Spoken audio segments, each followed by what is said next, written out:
Alright, in this video I'd like to talk about the process of using a straight line to predict the relationship between two different variables. This is sort of a scaled down version of a topic that we would call ordinary least squares, regression.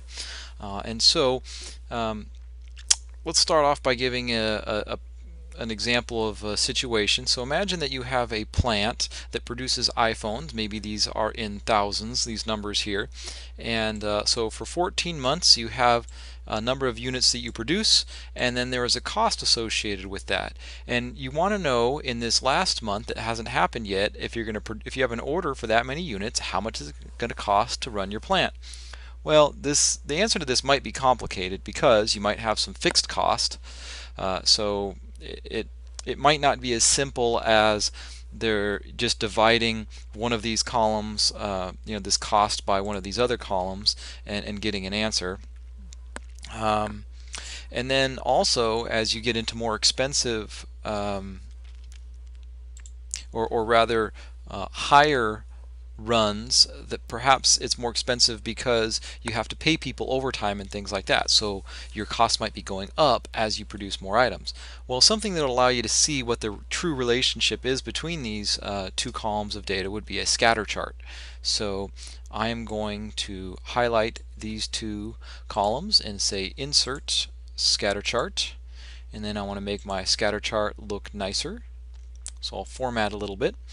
Okay, and so what we see then is that it kind of looks like it's got an upward slope in terms of on the bottom axis. The more units you produce, the higher the cost, and it looks like there's at least some minimal cost of around around $40,000, which is the base cost, below which you can't spend less than that to run your factory, and then it goes up in a constant manner. Now, to see the actual, the best estimate that the computer can come up with for what it'll give you a formula for this, but it starts off with creating a line that goes through these points, the best line estimate that it can come up with. So I select on the points in this scatter chart, and I select the item after right clicking, I select Add Trendline, and it pops open something over here on the right. Now, if I had data that looked kind of curvy, I might pick a different option like exponential or logarithmic or power, but I'll just go with the straight line here. And then I have some options here which say display the equation of the line on the chart and display the r squared value on the chart. Okay, so I've selected those options. I'm going to close this, and now I have this little box here which well, first off, I have a line, and it's the best fitting line that the computer could come up with, which minimizes the error or the distance between all of these points and the line. So you could consider the distance between, for example, this starting point in the line and this point right here, which appears to be 88,000. So the distance between those two things is an error, but it had to kind of split the difference between the lowest values and the highest values.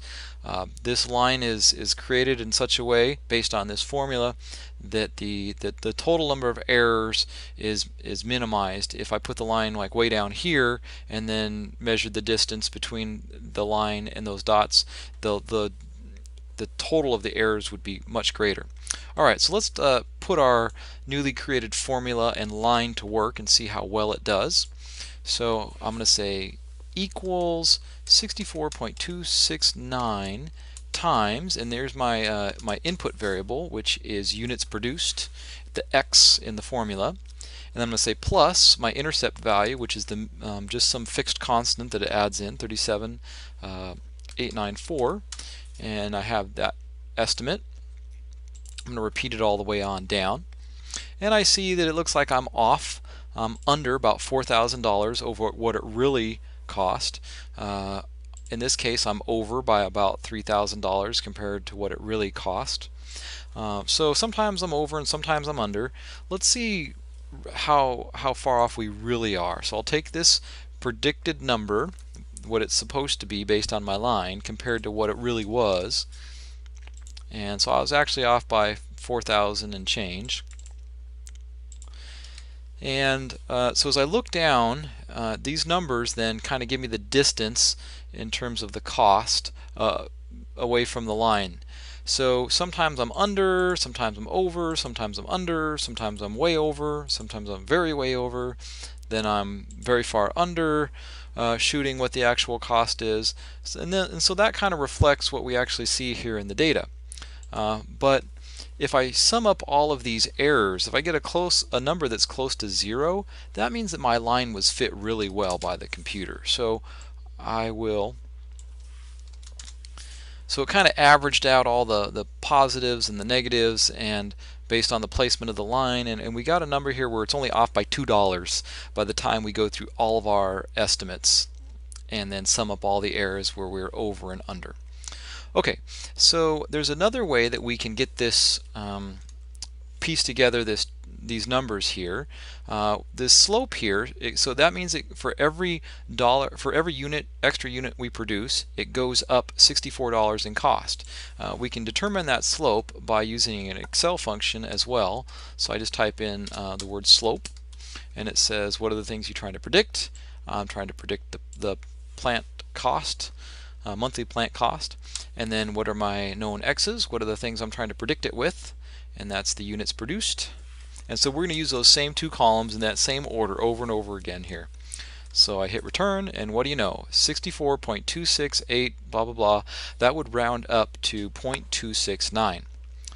Alright, now the intercept is this minimal value that we're adding to it regardless of what the actual units produced is. And to determine that, we type in the word intercept, and we again grab our y's, our outcome variable, and our input variable, and that calculates out to 37,894 and a little bit more. Okay, now something I haven't discussed yet is this idea of the r-squared value. And what this number means is it ranges between 0 and 1. And a number, what it means is it's how close the data are to the line that has been created. And so if there was a lot of scatter across this page and none of the dots were close to any particular line, then this number would come out to be closer to 0. But if all the dots are bunched pretty closely to a line that I've created, then the r-square, the fit of my line, is going to be close to 1, which is 1 would be 100%.